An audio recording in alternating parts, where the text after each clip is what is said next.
They released him. Remember that movie with Joaquin Phoenix? Well, you look like a person, but you're just a voice in a computer. I can understand how the limited perspective of a non-artificial mind would perceive it. It was a movie about artificial intelligence that was so smart, so good, and really personal. And the main character, without giving too much away, has built a very personal relationship with AI. And that's really how I felt today. So let's go through all the ads together. I will comment on it, so let's get into the nitty-gritty. Today I'm going to talk about 3 things. There you go. We'll start by explaining why it's so important for us to have a product that we can make freely available and widely accessible to everyone. Alright, so you can already see what they're going to be talking about. They will talk about the mission. I'm going to skip that. Essentially, it's about making artificial general intelligence and its value largely manageable.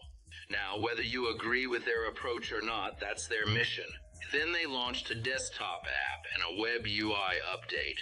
So let's move on to that. But the main part of the presentation is GPT-4o, and it's the letter O, not the number O. And I'm going to tell you all about it while we're watching this video on G. Well, let's take a look at all the changes that the user interface has undergone. And let's look at the desktop app. The big news today is that we're launching our all-new flagship model. It's GPT-4.0.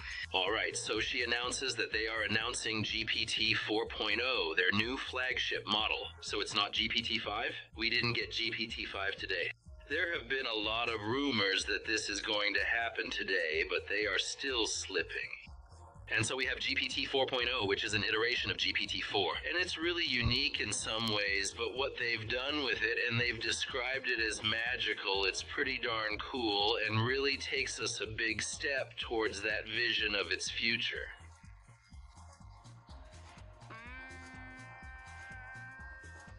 GPT-4.0 provides 4-level GPT intelligence, but it's much faster and improves its text and audio viewing capabilities.